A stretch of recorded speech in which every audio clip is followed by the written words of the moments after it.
video. This is anthropology course and we're going to begin with unit 1. This is introduction part and anthropology and the subject matter. So what we're going to discuss is the meaning of anthropology and that subject matter means it is subject is a study that anthropology deals with. ይህ ማለት ምንድነው? ቻፕተር 1 ነው ዛሬ የምንጀምረው ወይንም ዩኒት 1 ማለት ነው። አንትሮፖሎጂ ነው ኮርሱ። የመጀመሪያው ፓርት ያው ኢንትሮዳክሽን ነው። አንትሮፖሎጂ ምንድነው የጥናት ዘርፍ ነው የሚለውንና እንዲሁም ደግሞ የጥናት ስኮፑና ምን እንደሚያጠና ነው ማለት ነው ዲስከስ የምናደርገው። ሳብጀክት ማተር ማለት የሚጠናው የሚዳሰሰው ነገር በአንትሮፖሎጂ ውስጥ ማለት ነው።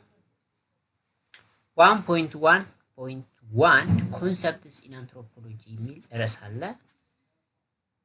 to begin with the etymology of the term መጀመሪያ እንግዲህ ቅድም እንዳልኩት ከእንትኑ ነው የምንጀምረው ብያለሁ ከሚኒንጉ። አንትሮፖሎጂ ማለት ምንድነው? አንትሮና ሎጂ አንትሮፖሎጂ ከሚል ነው እንግዲህ የምንጀምረው ማለት ነው። The term anthropology is a compound of two Greek words. ሁለት ቃላት አንድ ላይ ተጣምረው ነው እንግዲህ የአንትሮፖሎጂ የተሰኘውን ቃል የፈጠሩት ማለት ነው። ወይንም ኮንሰፕት አንትሮፖስ የሚል አለ ከግሪክ የተወሰደ ቃል ነው። እንደ ሎጎስ የሚል አለ which can be translated as human being or mankind and the reason or study or science ማለት ነው። አንትሮፖስ ማለት human being ማለት ነው። ሰዎች የሰው ልጅ የሰው ዘር እንደማለት ነው ማለት ነው። ሎጎስ ደግሞ በሌላውም ኮርስ እንደሰማችሁት reason ነው ወይንም ደግሞ study ወይንም ደግሞ science ማለት ነው። በጥቅሉ አንድ ላይ ይሄንን ቃል አምጥተን የምናገኘው ሚኒንግ ማለት ነው the study of mankind ማለት ነው አንትሮፖሎጂ ማለት ነው። ስለዚህ anthropology means reason about humans or the study or science of humankind or humanity ማለት ነው። ይሄ የመጀመሪያው ኮንሰፕት ነው ማለት ነው በአንትሮፖሎጂ ውስጥ። በጥቅሉ አንትሮፖሎጂ ከሁለት የግሪክ ቃል የመጣ ቃላቶችን የያዘ አንትሮፖስ እና ሎጎስ የሚባሉ አንትሮፖስ ማለት ደግሞ ሂውማን ካይንድ ብለናል። ሎጎስ ደግሞ ስታዲ ነው። አንድ ላይ ሲመጣ አንትሮፖሎጂ ማለት the study or the science of humankind or humanity ነው ማለት ነው። Moreover, man has two important characteristics. የሰው ልጅ ሁለት ካራክተሪስቲክስ አለው ማለት ነው በጀነራሊ ስንመለከተው። የመጀመሪያው ባዮሎጂካል አስፔክት አለው፣ ሁለተኛው ካልቸራል አስፔክት አለው። It is very important to understand that the biological and the cultural characteristics are inseparable elements. Culture influences human physical structures and vice versa. እነኚህ ሁለቱ የሰው ልጆች አስፔክት ባዮሎጂ እና ካልቸር ኢንሴፐሬብል ናቸው፣ የማይነጣጠሉ የተቆራኙ ነገሮች ናቸው ማለት ነው። አንዱ አንዱን አፌክት ያደርጋል። ለምሳሌ your biology is going to affect your culture and vice versa, meaning your culture influences your human physical structure ማለት ነው። If we take it literally, it is a study of humans ቀደም ያልነው ነው የሚደግመው እንግዲህ የአንትሮፖሎጂ ሚኒንግ ነው አሁን እንግዲህ ይሄ ማለት ነው። In one sense, this is an accurate description to the extent that anthropology raises a wide variety of questions about the human condition ማለት ነው። Yet this literal definition is not particularly illuminating because a number of other academic disciplines including sociology, biology, psychology, political science, economics and history also study human beings. ግን ቀደም ያልነውን ዲፊኒሽን ለምሳሌ it is a study of humans ብንል ትንሽ የሚጎድለው ነገር አለ ማለት ነው ከዲፊኒሽናል ኤሌመንት አንፃር ለምን ሲባል ሌሎች ኮርሶችም ሌሎች ስታዲ ስትሪሞችም እንደ ለምሳሌ እንደ ሶሺዮሎጂ እንደ ባዮሎጂ እንደ ሳይኮሎጂ ፖለቲካል ሳይንስ ኢኮኖሚክስ እና ሂስትሪን ብንመለከት እነሱም somehow they are the study of human beings ማለት ነው ስለዚህ point of difference ማውጣት ስላለብን አንትሮፖሎጂን ደግሞ ከነኚህ ለየት የሚያደርገው ነገር ምንድነው ብሎ መመርመር ያስፈልጋል ማለት ነው what is it that distinguishes anthropology from all of these other disciplines ሲባል መልስ አለ ማለት ነው anthropology is the study of people their origins their development and the contemporary variations wherever and whenever they have been found it is a broad scientific discipline dedicated to the comparative study of humans as a group from its first appearance on earth to its present stage of development of all the disciplines that study humans anthropology is by far the broadest in scope ምንድነው ከዚህ ሁሉ ንባብ የምናገኘው ነገር ምንድነው እሱ አንትሮፖሎጂን ከሌሎቹ ስታዲዎች ወይንም የጥናት ዘርፎች ከሶሺዮሎጂ ከባዮሎጂ ከሳይኮሎጂ ከፖለቲካል ሳይንስ ኢኮኖሚክስ ሌሎች የሚለየው ነገር ምንድነው ሲባል ስኮፕ ነው ማለት ነው የአንትሮፖሎጂ ስኮፕ በጣም ሰፋ ያለ ነው ፎከሱ በጣም ዲፕ ስለሆነ የሰዎችን ታሪካዊ አመጣጥ ኢቮሉሽን ጨምሮ ለምሳሌ የሚላል እሱ humans as a group from its first appearance on earth to its present stage of development current situation አሁን ላይ ያለው ሁኔታ ግምት ውስጥ አስገብቶ ከተለያየ ፐርስፔክቲቭ ከተለያየ እይታ አንፃር ዲፕሊ ሰፋ ባለ መልኩ ያጠናል ማለት ነው ስለዚህ the scope makes it different ማለት ነው the broadest scope that we find in anthropology makes it different from other streams of study ማለት ነው in more specific terms anthropology is science which investigates the strategies for living that are learned and shared by people as members of human social groups culture aspect የሚያጠናው ማለት ነው strategies of living ማለት culture ነው the way you are going to survive in certain environment ማለት ነው examines the characteristics that human beings share as members of one species homo sapiens and the diverse ways that people live in different environments ይሄም በተለያየ አካባቢ በተለያየ ቦታ ሰዎች እንዴት እንደሚኖሩ ያያል ማለት ነው ያጠናል ለምሳሌ ደጋ ላይ ያለ ሰው የራሱ way of life አለው ቆላ ላይ ያለ ሰው የራሱ way of life አለው ዩሮፕ ውስጥ ያለ የራሱ way of life አለው አፍሪካ ውስጥ ያለው የራሱ አለው ይሄ ሁሉ ቫሪዬሽን ግምት ውስጥ ከጨመርና ጥናት ውስጥ ይካተታል ማለት analyzes the products of social groups material objectives material cultures and non-material creations material culture ምንለው ለምሳሌ ሰዎች ግንብ ሲገነቡ መንገድ ሲሰሩ የተለያየ ቪዚብል የሆነ ኦብጀክት በዛ ዙሪያ ያለው ጥናት ነው ማለት ነው ለምሳሌ የሰው ከተማ ውስጥ ያለ ነገር ኢንፍራስትራክቸሩ ሊሆን ይችላል የቤት አሰራራቸው ሊሆን ይችላል የመቃብራቸው የተለያየ ቪዚብል የሆኑ ስትራክቸሮች ማቴሪያል ካልቸሮች ናቸው ነም ማቴሪያል ክሬሽኖች ደግሞ አለ ሪሊጂኖች ቤሊፍ ሶሻል ቫልዩስ ኢንስቲትዩሽንስ እነኚህ ሁሉ ይዳሰሳሉ ማለት ነው Anthropology is an intellectually challenging, theoretically ambitious subject which tries to achieve an understanding of culture, society, and humanity through detailed studies of human life, supplemented by comparison. ይሄ እንግዲህ የተለያየ ጉዳዮችን የሚያነሳ በማህበረሰብ ውስጥ ካልቸር የማህበረሰብ ጉዳይ በዝርዝር የሚጠናበትና አንዳንዴ ኮምፓሪዝን የሚባል ነገር ይመጣል ማለት ነው። ኮምፔር ታደርጋለህ እዚያ አካባቢ ያለው ሶሳይቲ ከዛኛው አንፃር እየተባለ ኮምፔር እየተደረገ ፖይንት ኦፍ ዲፈረንሱና the same የሚሆንበት ኤሌመንት ይዘረዘራል ማለት ነው። At the deepest level, it raises philosophical questions, which it tries to respond to by exploring human lives under different conditions.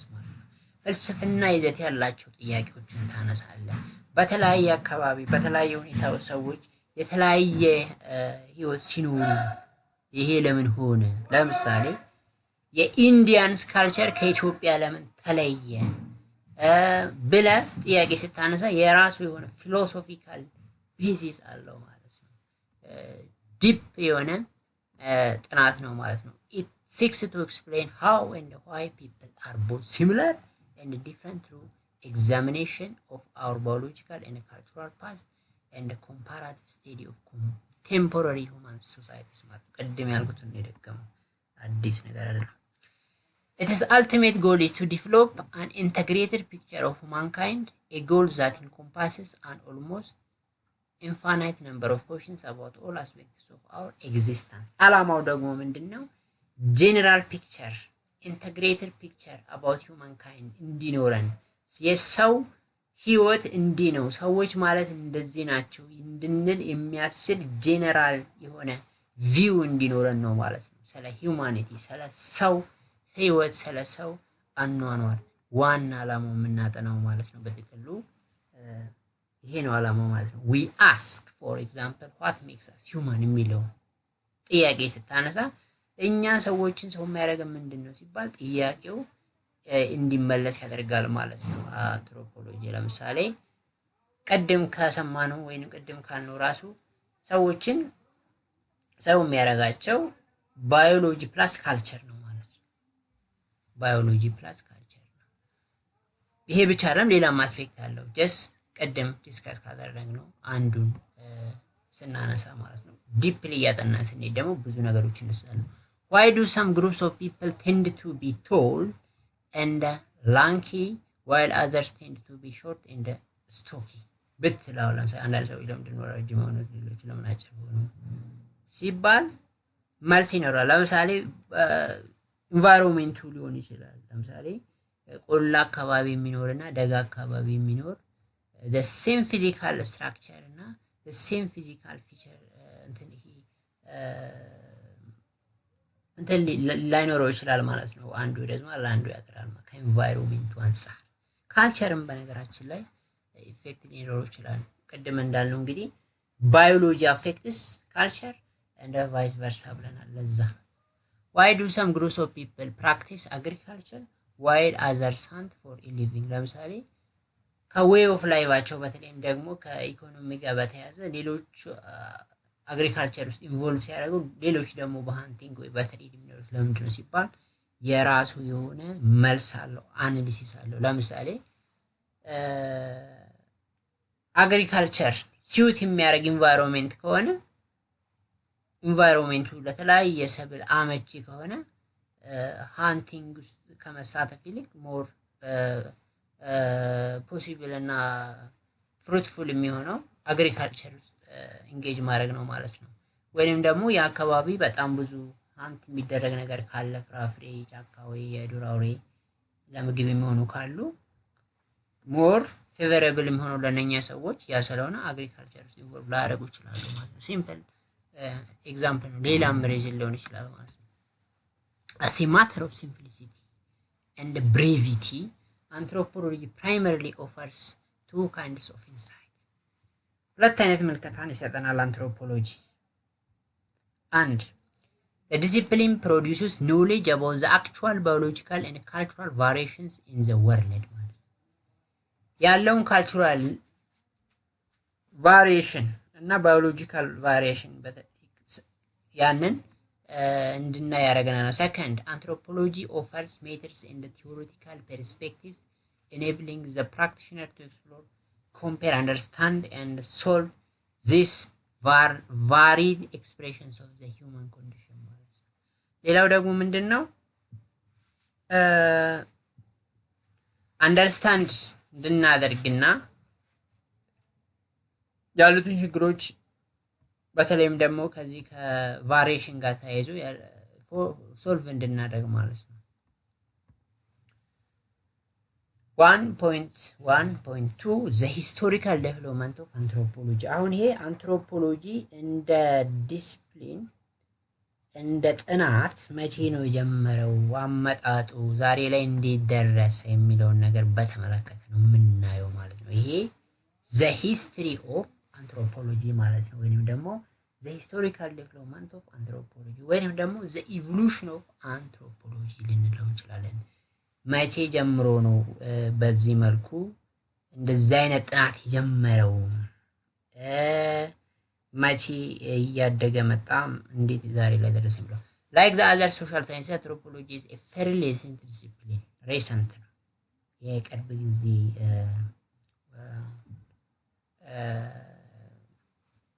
ዴቨሎፕመንት ነው ማለት ነው። it was given its present shape during the 20th century በሃያዎቹ ሴንቸሪ ነው ያሁኑ ቅርጹን ያዘው። but it has important forerunners in the historiography, geography, travel writing, philosophy and jurisprudence of earlier times. ነገር ግን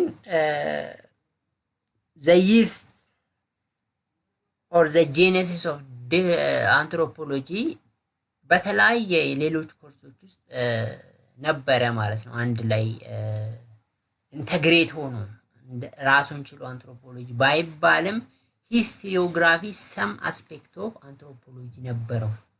በዛ ውስጥም የራሱ የሆነ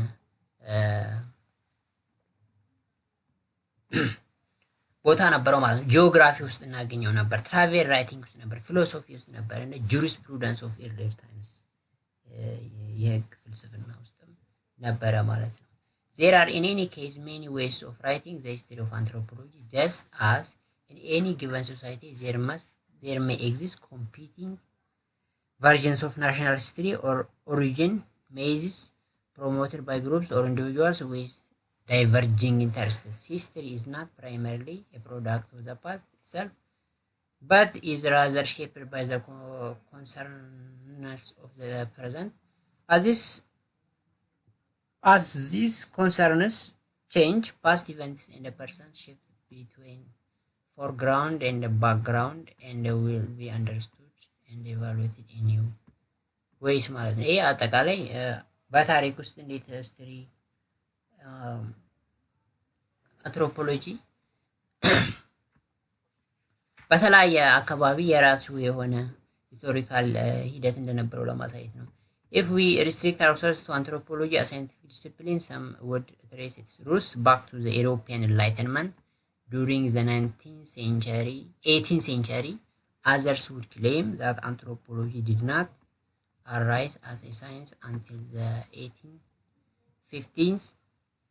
Yet others would argue that anthropological research in its present day sense only commenced after the First World War, nor can we avoid such ambiguity.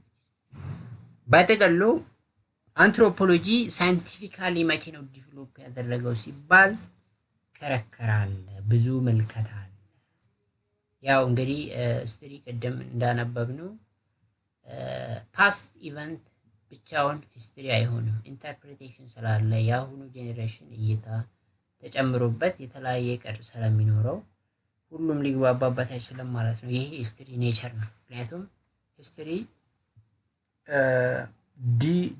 ዝም ብሎ ዲድ ብቻ አይደለም፣ ወይንም ደግሞ ሳምቲንግ ሃፕንድ የሆነ ጊዜ ከዛ በኋላ ያ ነገር ብቻ ነው። ኢንተርፕሬቴሽን ስላለው አንድ ነገር መቼ ተከሰተ የሚለው በተመለከተ የፕሬዘንት ኢንተረስትም አፌክት ስለሚያደርገው ክርክር ይነሳል እና አንዳንዶች ምን ይላሉ? ዩሮፒያን ኢንላይትመንት በዛ ዘመን ነው የጀመረው የሚሉ አሉ። ግማሾቹ በ18 ሴንቸሪ የሚሉ አሉ። ሌሎች ደግሞ እንደ በ1850ዎቹ ነው ይላሉ። ሌሎቹ ከአንደኛው የዓለም ጦርነት በኋላ ነው የሚሉ አሉ። በጥቅሉ እንደዚህ አይነት ክርክር አለ። It is beyond doubt, however, that anthropology, considered as a science of humanity, originated in the region we commonly but inaccurately call the West, notably in 3 or four Western countries, France, Great Britain, the USA, and until the Second World War, Germany.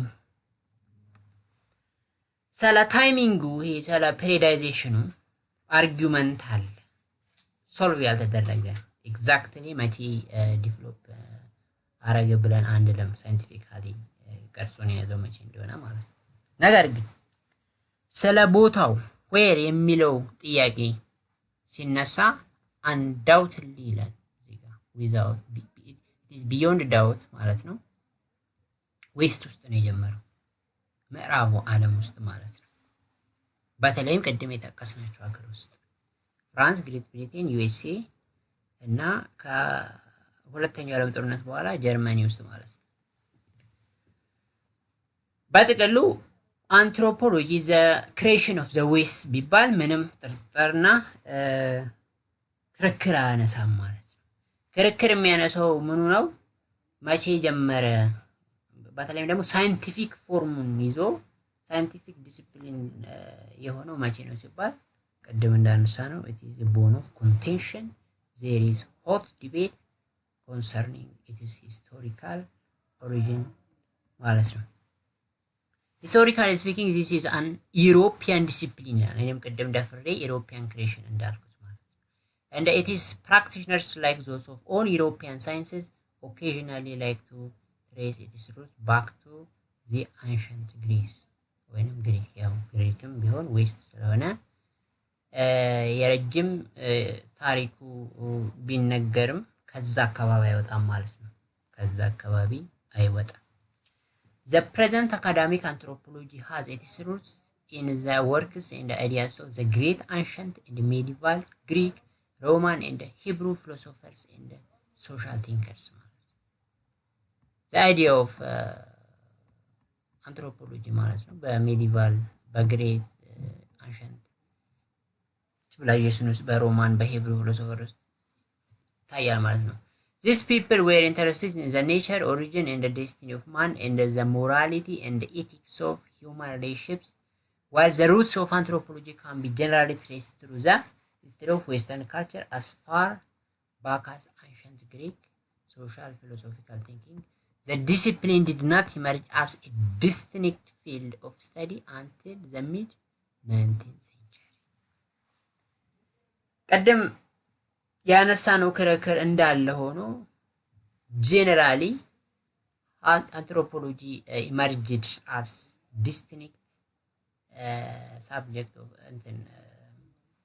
discipline scientific discipline in the mid-19th century no in the mid-19th century generally speaking anthropology is an academic discipline born during the 19th century out of the intellectual atmosphere of enlightenment which is the 18th century social philosophical movement that emphasized human groups human progress and the possession of reason and based on Darwinian theory of evolution ማለት ነው በጥቅሉ ግን generally anthropology መርጅ ያደረገው በ19ኛው ክፍለ ዘመን እንደሆነ ይታመናል generally ማለት ዲቴይሉ contentious ነው አከራካሪ ነው አጥቅድም እንዳለ By the late 1870s anthropology was beginning to emerge as a profession A major impetus for its growth was the expansion of Western colonial powers and their consequent desire to better understand the peoples living under colonial domination. ዋና አንትሮፖሎጂ በደንብ እንዲስፋፋና የአንትሮፖሎጂ ጥናት እንዲያድግ ያደረገው ነገር ኮሎናይዜሽን ለምን ሲባል እነኚህ ነጮች በቁጥጥር ስር ያሉ የተለያዩ ህዝቦችን አንደር ዜር ኮሎኒያል ፓወርስ ያሉትን ለማጥናት ስለፈለጉ በዛን ጊዜ ይሄንን ዲሲፕሊን ስራ ላይ ያውሉ ነበር ማለት ነው So colonialism aggravated or enhanced the development of anthropology ማለት ነው in modern sense During its formative years anthropology became a profession primarily in museums መጀመሪያ ላይ እንግዲህ ያው ሲጀምር ሙዚየም ውስጥ ያሉ ነገሮችን በማየትና እነሱ ላይ ጥናት በማድረግ ነው ማለት ነው። እንግዲህ ብዙ ጊዜ ስለ ፓስት እና አንዳንድ መሰረታዊ የሆኑ ስለ ሰዎች ካልቸር ማጥናት ሲፈልግ የሚገኘው አብዛኛው ኤቪደንስ ሙዚየም ስለነበረ in this regard in the 1870s and 1880s many museums devoted to the study of humankind were found in Europe, North America and South America ማለት ነው። Early anthropologists mainly studied small communities in technologically simple societies መጀመሪያ ሲጀመር የተወሰኑ የማህበረሰብ ክፍሎችን ነው ማጥናት ይጠና የነበረው ማለት ነው። Such societies are often called by various names such as traditional or non-industrialized or simple societies ይባላሉ ማለት ነው። ኮምፕሌክስ ያልሆኑ ማለት ነው። ኮምፕሌክስ የሆነ አትሪቢዩት የሌላቸው ሶሳይቲዎች ነበር ሲጠኑ የነበሩት። Anthropologists of the early 1900s emphasized the study of social and cultural differences among human groups. Here, many of the indigenous peoples of non-Western world and their social and cultural features were studied in detail and documented ማለት ነው። ከዛ ቀጥሎ ደግሞ ኮምፓሪዝን ያለበት አይነት የጥናት ሂደት በተለያየ አካባቢ የሚኖሩ ኢንዲጂነስ ፒፕሎችን ነን ዌስተርን የሆኑትን በተለይ ደግሞ አፍሪካ ወይንም ኤዥያን የሆኑትን ካልቸራል ፊቸራቸው ይጠናና ዶክመንት ይደረግ ነበር ማለት ነው። በዲቴል ነበረ ጥናቱ። ይሄኛው ሰፋ ያለ ነው። እንግዲህ ኮምፓሪዝን ካለ ሰፊ ነው የሚሆነው ምክንያቱም you are going to compare two societies at least ማለት ነው። ከዛም በላይ ሊሆን ይችላል። የመጀመሪያው ግን በጣም ሪስትሪክቲቭ ቱ ሰርተን ሶሳይቲ ኢቭን እነኛ ሶሳይቲ ነን ኢንዱስትሪያላይዝድ ወይንም ደግሞ ትራዲሽናል ነው የሚባሉት ኮምፕሌክስ አይደለም ዌይ ኦፍ ላይፋቸው ሁኔታቸው ማለት ነው። ያ እንደዛ ሆኖ ያለ ሁለተኛው ደግሞ ዋይድ ነው በስኮፑ ኮምፔር ያደርጋል አንዱ ሶሳይቲ ከሌላ እና አፕሮች ራሱ ኢትኖግራፊ ይባላል። ይሄኛው ኢትኖግራፊ ማለት the study of society in detail and comparing those society with other societies ማለት ነው። By the mid-1900s, however, anthropologists attempted to discover universal human features and the common biological traits that bind all human beings ማለት ነው። This approach is called ethnology ይባላል። ethnology wider የሆነ ነው። ethnography ደግሞ ስኮፑ ሊሚትድ የሆነ የመጀመሪያ ቅድም ያነሳ ነው ይሄኛው ማለት ነው። ትራዲሽናል ወይንም ደግሞ ኢንዱስትሪያላይዝ ሶሳይቲ የሚያጠናው ነው። ኤትኖሎጂ ደግሞ ዋይድ ነው። ኤትኖሎጂ ኤምስ አት ዘ ኮምፓራቲቭ ስታዲንግ ኤንድ አናሊሲስ ኦፍ ዲፍረንት ኢትኒክ ግሩፕስ አክሮስ ታይም ኤንድ ስፔስ ቅድም እንዳልኩት ማለት ነው። ኮምፓራቲቭ ዌይ ኦፍ ስታዲንግ ከተጠቀመ ዋይድ ነው የሚሆነው ኤትኖሎጂ ይሆናል። ኤትኖግራፊ ደግሞ ስሞል ነው ማለት ነው። In Ethiopia, professional anthropologists have been studying culture and society on more intensive level only since 1950s ማለት ነው። ኢትዮጵያ ውስጥ በስፋት አንትሮፖሎጂ ይጠና የነበረው የጀመረው ራሱ በ1950ዎቹ ነው ማለት ነው። Almost inevitably the initial emphasis was on ethnography. መጀመሪያ ሲጀምር ኢትኖግራፊ ፎርም ነበር የነበረው በጣም ስኮፕ ትንሽ የሆነው ማለት ነው። The description of scientific customs, cultures and ways of life አይነት ነገር ነው። የሚቀጥለው 1.1.3 ስኮፕ ኤንድ ሳብጀክት ማተር ኦፍ አንትሮፖሎጂ የሚል አለ። ይሄ የመጨረሻው ወርሳችን ነው የሚሆነው ለዛሬ። ይሄንን ስናይ እንግዲህ ከስሙ እንደምንረዳው አሁን አብዛኛው ዲስከስ ያደረግነው ነገር ነው ግን በዲቴል ለማየት እንዲያስችለን ነው። ስኮፑ ምንድነው? ሳብጀክት ማተር ኦፍ አንትሮፖሎጂስ ምንድነው የሚለውን ነገር እናያለን ማለት ነው። The breadth and depth of anthropology is immense. ያው እንደሚታወቀው ሰፋ ያለ ስኮፕ ያለው ነው አንትሮፖሎጂ። እንደውም ምን ብለናል? ከሌሎች የጥናት ዘርፎች የሚለየው ስኮፑ ነው የሚል ነገር እንዳነሳን እንዳትረሱ። ፈተና ላይ ሊመጣ ይችላል ማምጣትም አለበት። There is no time and space left as for us for there is no time and space left as far as man exists. In other words, the temporal dimension covers the past, the present, and even the future. Just like history, አንትሮፖሎጂም የፕሬዘንትን የፓስትን የፕሬዘንትና የፉቸርንም አስፔክት የያዘ ነው ማለት ነው። እንግዲህ ይሄ ሌላው ፊቸሩ ነው ማለት ነው። ሌላው ስኮፑን ዋይድ የሚያደርገው ነገር ነው። In terms of the spatial dimension, anthropology studies from arctic to desert, from megapolis to hunting and gathering areas ማለት ነው። ስፓሻል ዳይሜንሽኑን ስታየው ደግሞ ያው በዓለም ዙሪያ ያለውን ሁሉንም የማህበረሰብ ክፍል ያቀፈ የጥናት ዘርፍ ነው ማለት ነው። The discipline covers all aspects of human ways of life, experiences, and existence as humans live in a social group. ሁሉንም ነገር ነው በውስጡ የሚያካትተው ማለት ነው። እንግዲህ ቅድም እንዳልነው ጀነራሊ ባዮሎጂ ፕላስ ካልቸር ነው ሂዩማኒቲ። ይሄንን በዲቴይል ሁሉንም አስፔክት በተለይም ደግሞ ካልቸር የሚባለው ነገር ሰፊ ስለሆነ ፖለቲካል፣ ኢኮኖሚክ፣ ሪሊጂየስ አስፔክት አለው። ይሄ ሁሉ ይነካል ማለት ነው። it touches all aspects of human conditions as far as there is relation between human beings and the natural environment and man ሪሌሽኑ አሁን ደግሞ ሰውና አካባቢው የሰውና የአካባቢው ግንኙነት እና ደግሞ በሰዎች መሃል ያለ ግንኙነትም ግምት ውስጥ ይገባል ማለት ነው። relation between man and the natural environment and the relation between and among man ማለት ነው። Anthropology not only tries to account for the social and cultural variation in the world, but a crucial part of the anthropological project also consists in conceptualizing and understanding similarities between social systems and human relations. Difference አለ ብለናል። በተለያየ አካባቢ የተለያየ ማህበረሰብ የራሱ የሆነ ለየት የሚያደርገው አስፔክት ይኖራል። ዲፈረንሱ ላይ ብቻ ሳይሆን ፎከስ የሚያደርገው ሲሚላሪቲውንም በዛው ይዳስሳል ማለት ነው።